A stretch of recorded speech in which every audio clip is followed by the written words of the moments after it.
In April 2012, a Mason County, Washington, man dialed 911 to say he fatally shot his wife in the Mercy killing. Christopher Thorson dialed 911 and talked to a dispatcher for 8 minutes until officers arrived. He later admitted that he shot his wife after an argument. Here's the call. Mason County 911, reporting. I just shot my wife. Okay, and what's your address?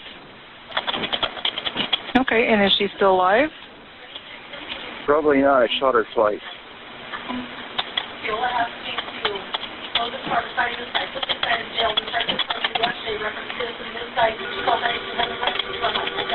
Okay, and what is your name? Sir? Hello? No, wait a minute. I'm trying to remember. I think it's Christopher.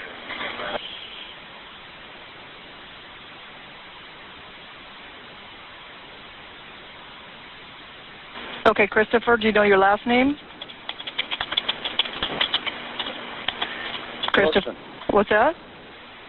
Thorson. Thorson? Thor. With the T. Okay.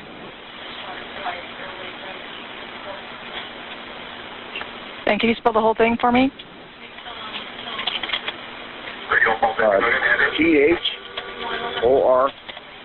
Thorson.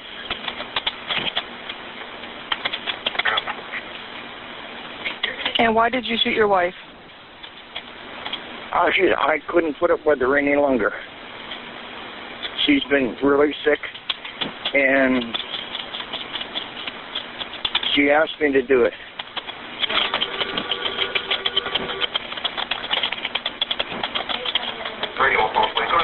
Where's the weapon now? I broke it down and put it back in the gun locker. Okay.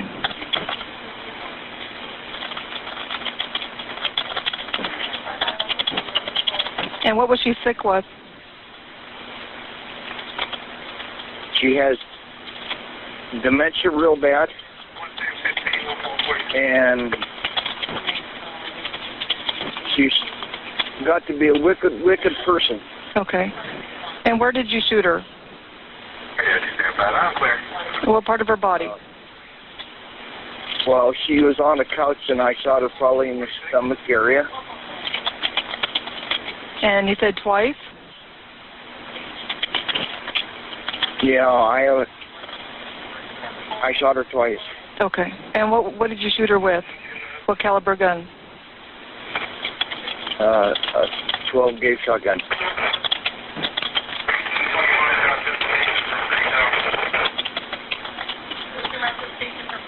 Okay.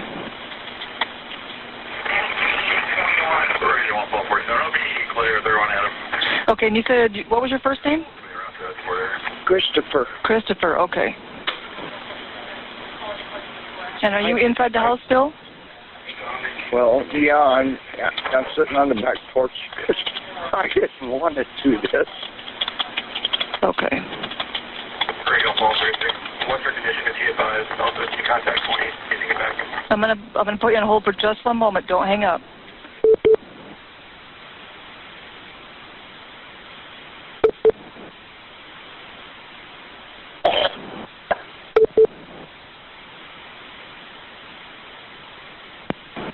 Okay, I'm going to stay on the phone with you, Christopher, until they get there, just so you have somebody to talk to, okay? Would you do me a favor? What's up?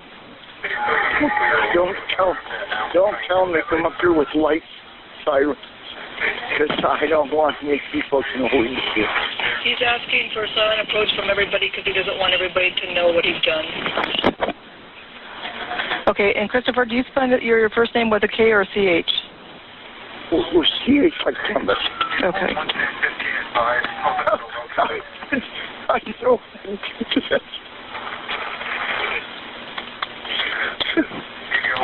don't tell the guys when they come. I don't want. I'm not a crazy person. Okay. Take a deep breath. I let them know what you requested, okay? And to come up the back door. I was sitting out on the back porch. Okay. I know.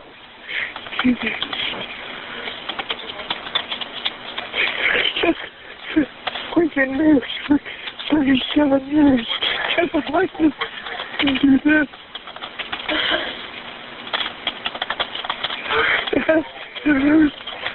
I'm not gonna hurt nobody when they come up there. I just... Yes, he put it away, broke it back down, put it in the gun case.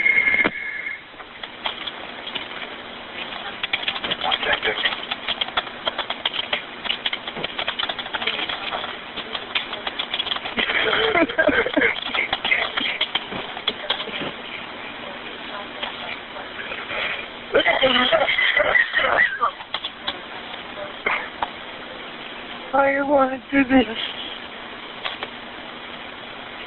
Anybody else? Yeah. And he's on the back porch waiting for them, highly upset. I'm sorry. That's okay. It's all right. Understandable why you're upset. I didn't want to see this girl. Jesus, I can't do this no more. This is my baby.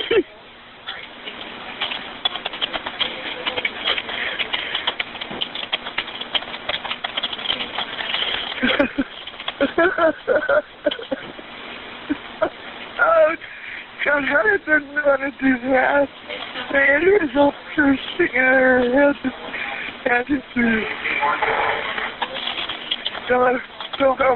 Don't hurt me when you come up here. Just please. I heard it. Okay.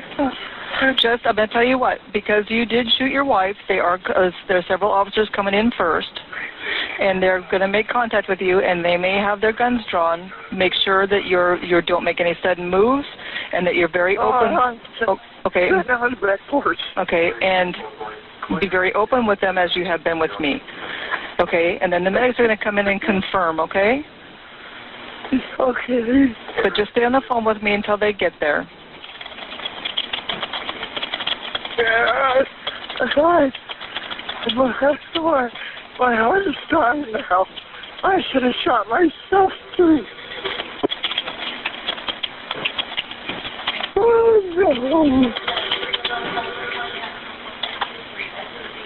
no. Okay, well, all I can say is try to take a deep breath and relax. I know this is a very stressful time for you right now. It's not at all what you expected. Don't hurt me when they cut me. Don't hurt her. I've already hurt her now. Radio 2 plane arriving. Good copy, inbound. A jury took a few hours last week to find a Lake Cushman man guilty of first-degree murder with a firearm after Christopher D. Thorson, 65, was found guilty August 21st after a 5-day trial of killing his wife, Vanessa Thorson, on April 12, 2012 at their home at 111 North Fairway Drive East at Lake Cushman.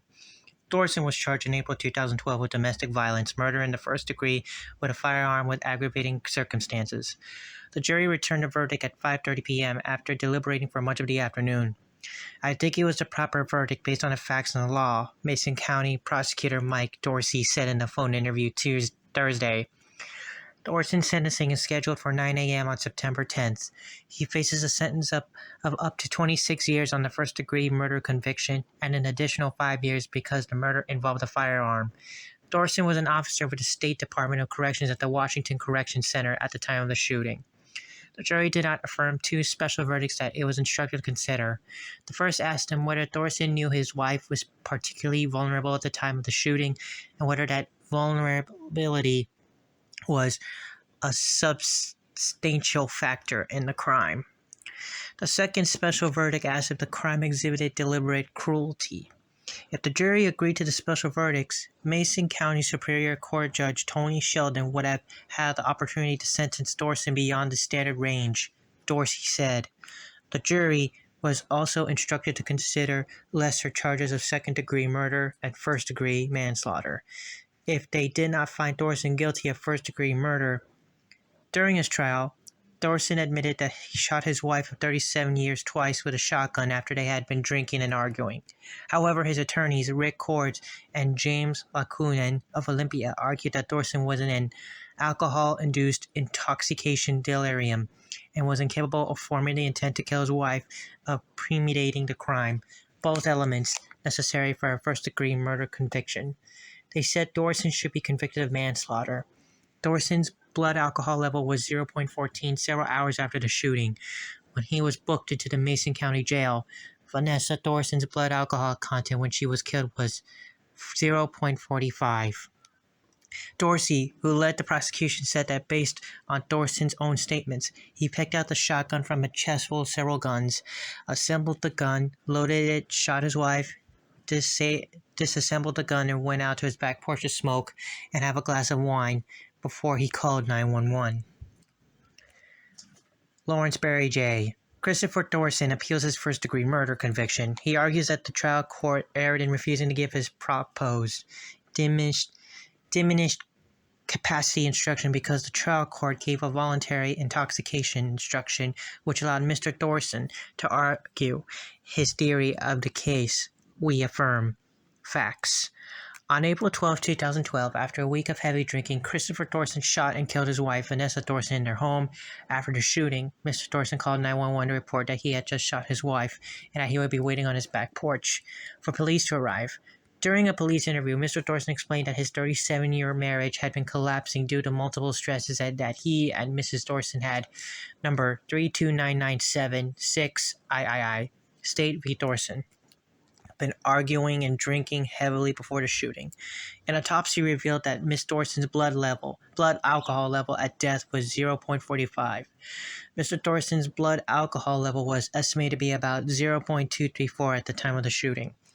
Mr. Thorson had difficulty remembering details of the shooting. For example, he could remember shooting his wife while she was on the living room couch, but he could not recall whether she was awake or asleep.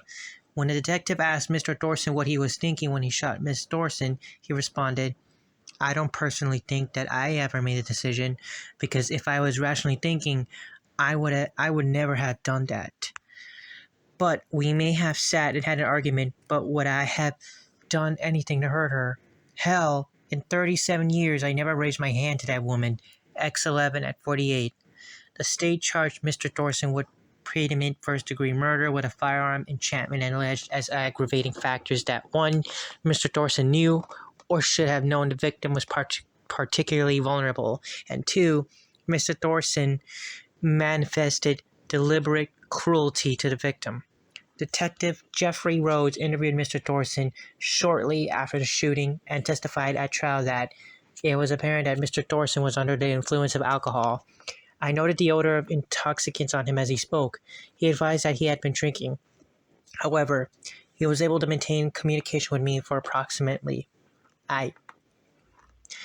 number 32997-611, State v. Thorson.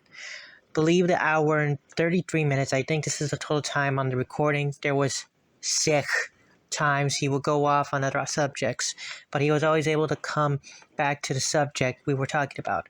Report of proceedings RP at 233. At trial, Stephen Manley Jurgens, MD, a psychiatrist with a specialty in addiction, secretary from the American Board of Psychiatry and Neurology, testified for the defense. He reviewed police reports of the blood alcohol test, interviewed Mr. Thorson's family members, and listened to the recording of the 911 call, and Mr. Thorson's interview with Detective Rhodes. According to Dr. Jurgens, the Thorsons had been heavy drinkers for many years and had engaged in binge drinking in the last several years, which he described as excessive drinking for periods of hours to days. RP at 276, he explained, it's not like 4 or 5 drinks every night, but that you start to drink and lose control and drink heavily in the evening or over an extended period of days. RP at 276. He noted that Mr. Thorson's history of alcohol-related problems began when he was a teenager and included alcohol-related driving problems, personality changes, significant martial problems, blackouts, and missed work. Dr. Jurgens testified on April 3rd or April 4th, after an exhausting and unwelcome move to accommodate Mr. Thorson's work, the Thorsons started a drinking binge that accumulated in the shooting on April 12th. Dr. Jurgens noted that Mr. Thorson